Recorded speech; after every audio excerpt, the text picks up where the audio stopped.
Welcome, everyone. Today, we're diving into the rugged world of Texas auto weather protection, where vehicles face everything from record-breaking hail to flash floods that can wipe out repairs. Right, Texas weather really isn't messing around, huh? Exactly. Texas has been setting records, the most significant hailstorms we've seen, plus unpredictable, intense flooding driven by changing precipitation patterns and even land subsidence. Yep, and it's the stakes for vehicle owners are higher than ever. Absolutely. And what's really striking is that many drivers are underinsured. They often opt for basic policies, like liability-only coverage, which, as we see, leaves them out in the cold, or rather in the storm when damage is hit. That makes me wonder, how do these weather events translate to real repair costs? Well, for instance, there's this eye-opening point. The average out-of-pocket expense for many drivers after severe damage is around $2,500. And that's just the tip of the iceberg. In many cases, a hailstorm or flash flood can push costs much higher. Wow, $2,500 is no joke, and that's just one event, right? Yeah, it's like, if you think about it, your vehicle is more than just transport. It's an investment. When you add repair costs, diminished resale value, and even rental costs during repairs, you're looking at thousands in losses. Yep. So, modern vehicles with all that sensitive electronics are basically sitting ducks in these storms. Right, especially since many new cars have electronics that are super sensitive to water damage. And then you add the physical impacts, like shattered glass or dented body parts. It becomes a multi-dimensional threat. And then there's the insurance angle too. Basic auto policies just aren't cutting it for weather extremes. Exactly. For many, it's not just the premium savings with a higher deductible that's the problem, it's the gap in coverage. Many end up making that $2,500 mistake, opting for policies that leave them exposed during severe weather. Right, and those high deductibles like $1,000 or even the rarely recommended $2,500 options really do sting during an event. Yeah, and check this out.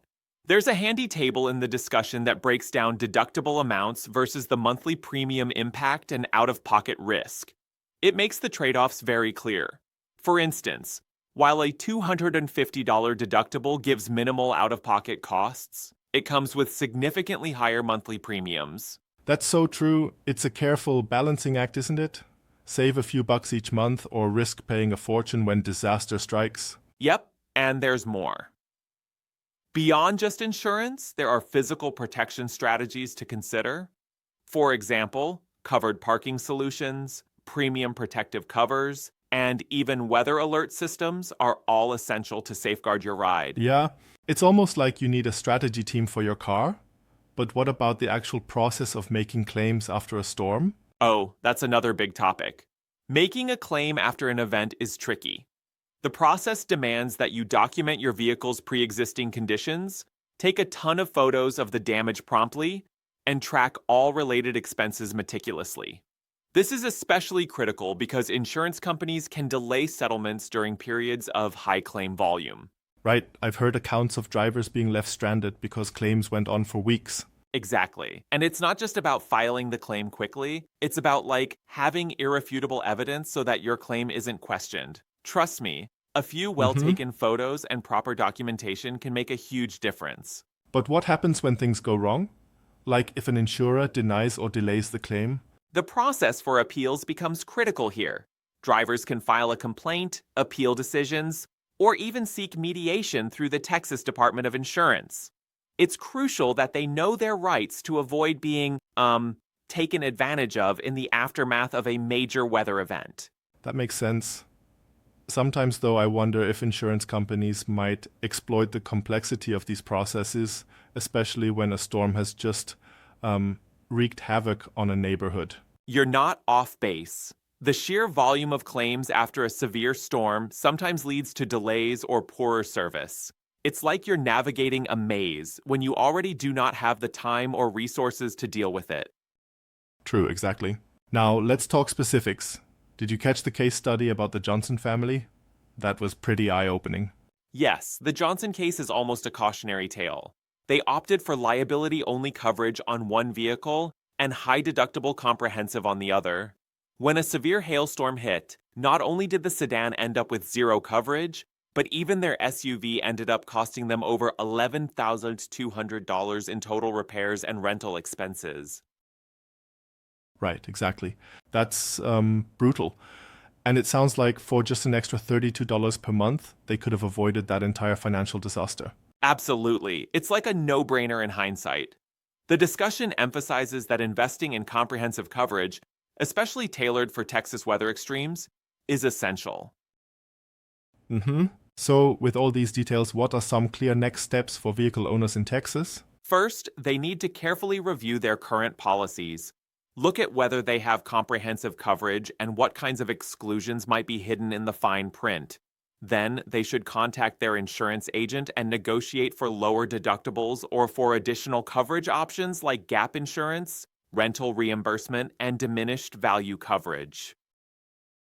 Yeah, that's the plan. Not to mention taking some physical steps, like investing in quality covers and covered parking.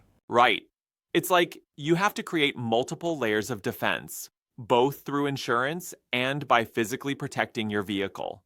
Even something as simple as planning your commute and avoiding flood-prone areas can make a big difference. For sure. And all this is being driven by the fact that Texas weather events are only getting more extreme. Climate change, land subsidence, shifting populations. It's a changing landscape out there. Exactly. Factors like rising temperatures and increased energy in weather systems make storms more violent, while urban expansion aggravates flood risks through reduced natural drainage. Right. But here's one thing. I do wonder if, in some cases, drivers might be overestimating their risk. Could it be that even with moderate storms, basic coverage might suffice?